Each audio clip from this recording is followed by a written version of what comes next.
Graeme, you've got a theory. What do you think has gone wrong? I think the preparation has been wrong, Bill. I think they're suffering from living at altitude. Out of the 3 games, they will only play the 1 game at altitude, but it's living, training, having leisure time at altitude. And I've done a wee bit of research on this because after '86, the World Cup in '86, where I played with Scotland, I really suffered from it. And nobody can tell you how an individual will perform at altitude. Some can get away with it, some really struggle with it, and some just can't cope with it at all. Well, I fell into the 3rd category in Mexico. In what way could you not cope with it? I just had no sparkle, couldn't run. I had no sharpness, no energy. And I believe that England have got the preparation wrong. Now, this is the theory, not my theory. This is a lot of specialist theory that England have gone to live and train at altitude in Rustenburg. And for the first 3 or 4 weeks you're at altitude, your body is run down. Your starting point's there, your body's losing oxygen or something, is it? Well, what's happening? Your body, you're in a rarefied atmosphere. Your body's demanding oxygen. What's happened? Where am I? I'm in a different environment. Your brain is telling your kidneys, I need more, without getting too technical, EPO, which helps you produce. It's a growth hormone which helps you produce more red blood cells, which enables you to push more oxygen through your body. So for 3 or 4 weeks, that's happening. So you're going down and down and down. And then after that period, you start to recover. Now, England are going to be at the worst possible stage they can be at for next Wednesday's game. Their body's still down there. Oh, really? They're going to be in desperate trouble on Wednesday. Normally, you'd put your house on England when the chips are down. But did you see in the performance in Cape Town, which was at sea level, did you see all the characteristics? Yeah, because they're living at a thin air atmosphere. Their bodies are being run down all the time in Rustenburg. And then they're going to play at sea level. But their bodies are run down. You can talk all you want about tactics. You can talk all you want about formations. All you want about this pair doesn't work with that pair. This one doesn't work with that one. Unless you're first to the ball in a football match, you're not going to play well. England, in the 2 games they've played, have been second to most of the balls. They're never on the front foot. They never have enough of the ball. They give it away. They can't get it back quickly, which is always a sign of a fit team. If you give it away, you get it back immediately. Think of Barcelona. They give it away, they get it back immediately. They press high up the pitch, the English way, get it back immediately. And they're run down, they're tired. Okay, well, the preparation has been wrong, in my opinion. That's an astonishing thing to say, though, because you would imagine going to the World Cup that the medical team would have said this is the right way to prepare. And they surely wouldn't make such a fundamental error. They have. They have.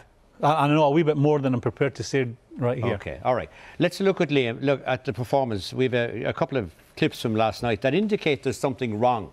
Well, certainly what Graeme has to say is was played out yesterday in Cape Town, because the English players looked sluggish. Time and time they miscontrolled the ball, they gave the ball away, they had no sparkle at all. Rooney looked tired going into the last half hour. Usually Rooney will go and go and go, but he looked very, very tired. And, you know, they were just giving the ball away. Gerrard and Lampard found it difficult. Lennon, here he is, you know, never got past his full-back once. And perhaps, you know, Graeme might be spot on with this. Perhaps they are suffering this. Yeah, but curiously, Graeme, nobody has mentioned it. Nobody has mentioned altitude. In all the criticism of England, nobody said, for a minute, hang on a second, this is oxygen starvation kicking in. But I can't tell you how badly. Rooney made a right mess of that, didn't he? I can't tell you how badly it affects you. Like, it killed me. I mean, I always prided myself on being, you know, in the top group at whatever distance we were doing. I always prided myself on looking after myself and being a good trainer and being as fit as I possibly could. I went to Mexico, my last World Cup, and it killed me. And I had no complaints with Alex Ferguson, who was manager at the time. He left me out for the 3rd game against Uruguay, having played against Denmark and West Germany. What happened to me, we had 3-4 weeks after that, and I was starting a new job. I was going to become player manager of Glasgow Rangers. When I went back, having spent a month at altitude, 2 weeks in Santa Fe in America preparing for Mexico, and 2 weeks in Mexico, when I came back for pre-season training, a month later, I was flying. I was 34 years old, and all the runs we did at Jordan Hill College in Glasgow, I was miles in front of everybody. I was a 34-year-old. And England, as I said to you, are going to be at the lowest point on Wednesday. And when these players come back from pre-season, they're going to be in great nick. They'll be flying. They'll be flying. The clubs will benefit. They should be flying over there, Bill. They've been, you know, 2 years this has been. You've been building yourselves up for this. And if Graeme is right, it's a disastrous mistake. I agree. Sorry, you were going to say something? Bill, I can't tell you. They have made such an error here. The Americans, who could have gone and spent any amount of time, and everybody's different, but the Americans went out there last year and played in the Confederations Cup.